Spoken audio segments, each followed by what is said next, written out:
He's up late to give you the news you can't get anywhere else early. He fights for truth and justice and the American way.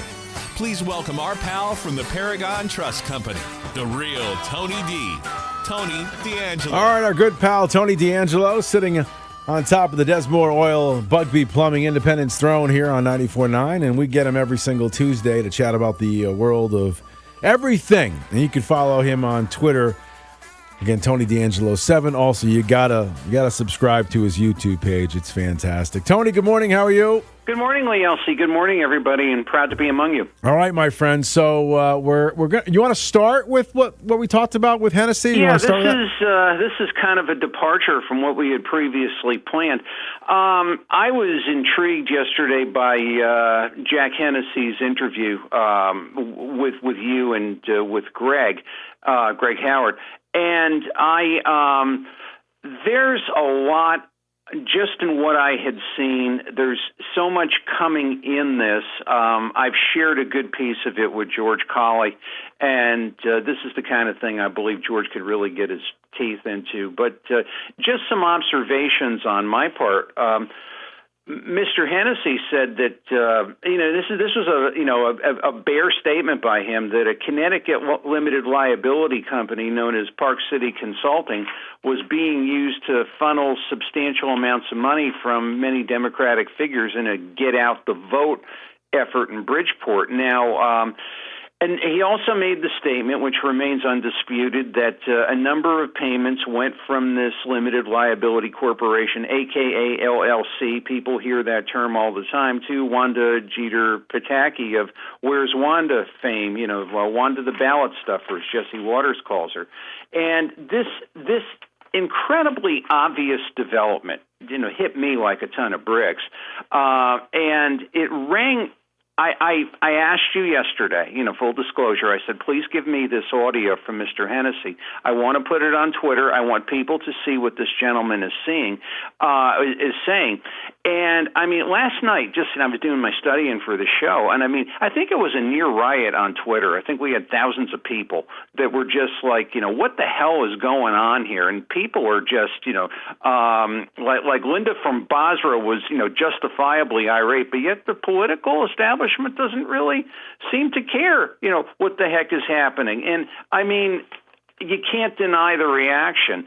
And without getting into all the nuts and bolts of that and trying to find out exactly where Wanda is at this moment, there's going to be a lot coming out about that. One of the kind of brush-through things I looked at really early this morning is Wanda's been in this game a long time. She's been playing in a few of these, shall we say, election-type organizations. But what I really want people to look at here is the concept of an LLC. What is an LLC? Now, this is something that, why is an LLC used for this purpose? An LLC, is formal name, Limited Liability Corporation. It's a popular choice of business organization. It's two reasons. It's dirt easy to do, and the dealings inside of it are not something that you could get your hands on. They're private, taxable entities. And if you look at this particular Park City Consulting LLC, it got started in September 2022. You could start these things up on a whim practically. And, ostensibly that was for a Joe Ganim effort in his mail run, or shall we say, a belt and suspenders for Ned in Bridgeport should he have needed it. It turns out he didn't. And when you run this thing back and when you look at it, it's like there's so much that you see, and it's, how could I put it? When you see this money coming in, and yet it's like, well, where is it going? Well, you can't find out where it's going, at least not readily, because it's in an LLC. It's just another one of these things where money gets run in Connecticut through some entity, through some nonprofit, through some LLC, and it's like, okay, here we are. We've all got to play catch the chicken, no pun intended on my part, and figure out who's doing what to whom. I will say this, in a number of states, they've banned LLCs for this purpose, because you can have a party. I mean, how many LLCs are playing through all these things? And the whole thing you've got is something called the corporate veil, secrecy. Now, there is a law in Connecticut where you can pierce the corporate veil, and I don't expect this great political outcry to do it. PA 19181. Passed in 2019, where, you can actually say, hey, this thing isn't functioning like a corporation. Excuse me, it's doing something else. And I mean, it's just like, Lee Elci, one more thing, one more way of moving money somewhere. If it's not advanced CT, if it's not, 4CT or something like that, now what Mr. Hennessy said about this is an LLC that is being used to deflect money here, there, and everywhere, and let me try to figure out what's happening. I mean, when will we see the day when all of this just, it's like enough is enough is enough. Now, I think the political establishment feels that people are stupid and they don't get this. Believe me, what I saw last night, you got a lot of angry, woken up people that are like, they want to see this foolishness stop. You're ball, my friend. Well, I got to say this, and I said this yesterday, too, when we were having this conversation. I asked about the punitive action that happens in these cases when somebody is caught cheating. And I feel like, we just either slap the wrist or it's the cost of doing business. Let's hope they don't say anything further. That's right. The reaction you get. I think it's a necessary, it's absolutely necessary for our legislators to get together and make this thing a serious, it's got to be a serious crime. Write legislation that, if you're caught tampering, if they have ballot boxes, if you're caught stuffing, it's a felony. Every one of them is a felony. You're going to go to jail. Yes, absolutely. End it now. That's how you do it. To me, it's just. But when I saw this, I said, and this is something I've never focused on. But it's like, well, how many ships can you move out of the port of Denmark under the cloak of night? I mean, hey, come on, this is real, people. It really is. But I look at this like any other crime, that if you want it to stop, if you really want drunk driving to stop, you stop it. You put, you lose your license if you get caught drunk driving. That's how you stop it. You want to stop this, you make it a felony, and then it goes away. At least that's the way I see it. All right, we can talk about this because I think that's a hot button issue. It'll be an ongoing subject. All right. You want to talk about the misinformation machine next? Well, it's interesting because we finally had the establishment blink a little bit. And I found this to be incredibly interesting, at least to me. Article, actually, opinion piece in the Hartford Courant. This would have been on February 11th. Kevin Rennie.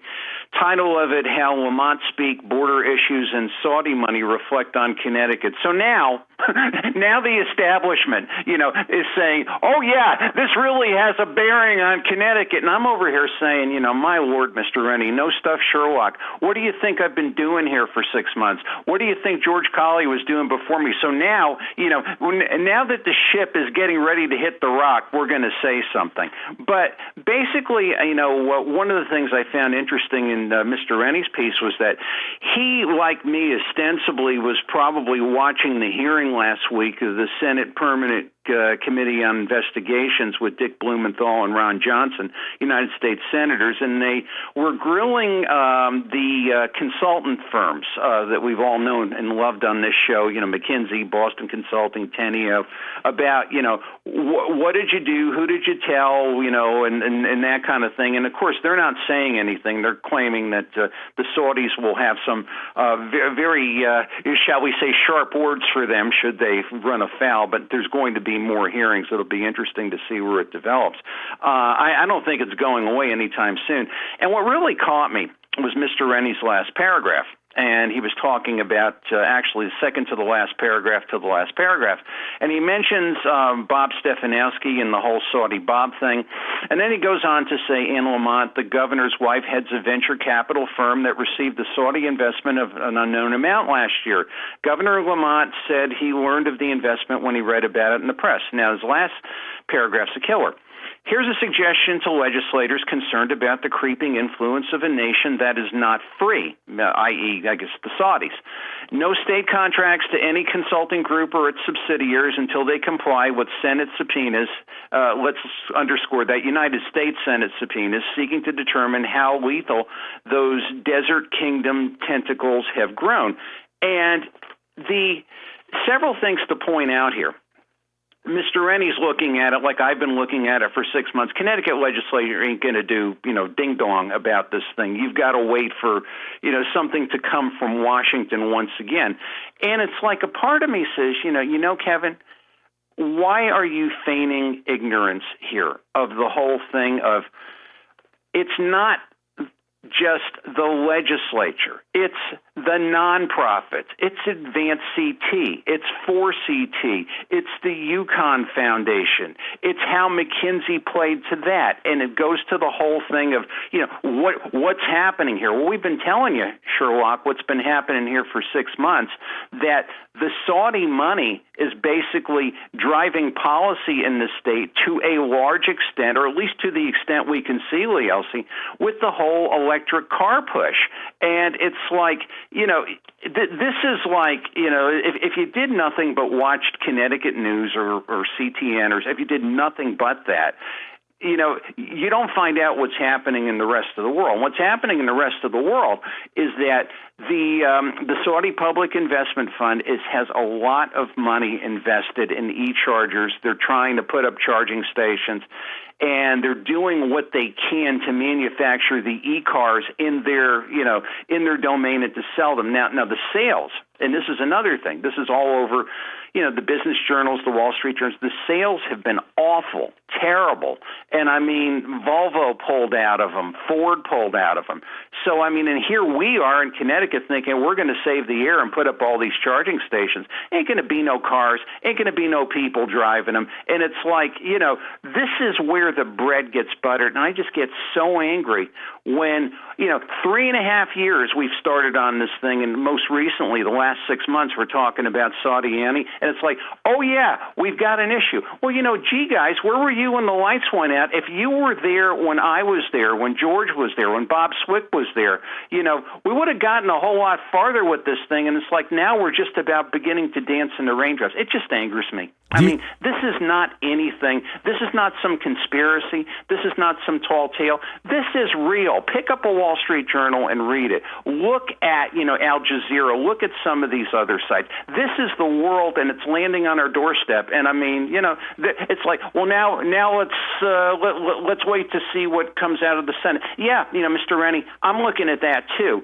But you got to look at a whole lot more, man. It's a lot bigger than any of us are imagining. Do you think that they really are desiring electric vehicles, or is it just a money grab? Well, there's no market. I mean, that's basically it, and this is the whole thing. Mr. Market will determine. There is no, there will be a market, and as time goes on, I'm fully convinced of that, but, you can't force it. And it all goes back to Joe Biden and to the Infrastructure Act and basically the automobile companies, which largely have not been the brightest bulbs in the box through the years. They basically play off of what Washington does. Went ahead and said, oh, yeah, let's just go ahead and start doing this thing, and everybody's going to love it, and we're going to clean the air, and. And now the thing is, the consumer person walking in does not want that. I will say this. In my very cursory observation of this, Kathy is at that point with a hybrid vehicle where she can go and trade it, or this is like, let's make a deal. You could trade it or you can keep it. It's at the point where it's marketable, but you can continue to use it. I mean, it's she was checking sites. I mean, you cannot find hybrid vehicles. There is such a demand for hybrid vehicles because I think to a conscious consumer, well, okay, I'm cleaning the air, but I know I'm going to be able to get to work. I know I'm going to be able to get to my sick mother and pick up my kids from school. This is how people think, but somehow politicians think, oh, we're just going to throw up chargers and life is going to be wonderful. And they don't see how the policies are being, driven in the state. And the sad thing is, we're all going to write the check for this, gigantic political screw-up pipe dream nonsense, and that's where I get very angry. I mean, they're begging for more. They're begging for more money in Hartford. I mean, I'm sorry, guys. I give you enough to watch you screw up and crack in the walls. Tony D'Angelo 7 on the Twitter. You got to go follow him there for sure. And of course, on Thursday he releases his video, which is always fantastic, and that's through YouTube. All right, while we have a couple minutes left, let's talk a little bit more. You want to finish up on I want to assisted finish suicide? this up, even though it's probably a subject that won't be finished. Last time out, we talked about, Connecticut Senate Bill 1076, the Aid in Dying Act, and one thing, which I want to make clear, and having a conversation with our good buddy Jan, is that I am a believer as a Christian man based upon, my experience, my professional experience, my understanding of the Bible, that a person should determine their own right to pass from this world as they determine it. And I use the example of Paul the Apostle being ready to be offered up. But that all being as it is, when you actually look at the effort and when you see the legislators parading around saying, this is something that, and we're going to be hearing from, James Naughton again, nothing against Mr. Naughton's acting skills, and I understand the situation he was in. I was in a very similar situation. But that all said, what I challenge people to do here is twofold. When it gets to actual assisted suicide, which is different than a healthcare proxy. A healthcare proxy is where somebody makes a determination to say, I don't want to be kept alive through artificial means should my medical prognosis be that I'm not going to live very long. I do not want to be a vegetable. I challenge people, look, it's the thing again of follow the money. This is a lobbied effort. It is a lobbied effort. It is nationwide. It goes to various states, mostly blue states. But there is an organization, major lobbying, shall we say, nonprofit called Compassion and Choices. And large donations from the very rich and very liberal Kohlberg Foundation. This is from Influence Watch. Katie McGrath and J.J. Abrams and the Marilyn and Jeffrey Katzenberg Foundation. And basically it's this effort from on high to encourage people to, quote unquote, buy into this plan of assisted suicide. I believe in a person's right to self-determination. Legislating this is the entirely wrong way to go about it. I mean, beyond wrong. But I do believe that you can expand the proxy law to cover that, as we discussed. If that's what you choose to do, it would not be my choice, but who am I to tell you what to do? But that all said, what I'm telling people who are interested in let's stop this thing, watch the lobby, watch the money, FOI, the emails going from the legislators who are for this thing and see how they're being tweaked. This isn't a wonderful idea they have on their own. They think they understand it, but they certainly don't understand the mechanics behind it. And, once again, it's going to be up to the citizen and the listener. I'm sorry, more homework for you, but hey, you got me on the show. Tony D'Angelo again. Follow him on Twitter. Tony, thank you as always, pal. Thank you, pal. We'll talk to you next week. Tony D, follow him there. And, again, if you want to hear his entire segment, of course, he posted on Twitter, but you can also go to our SoundCloud page, Lee Elci on SoundCloud, or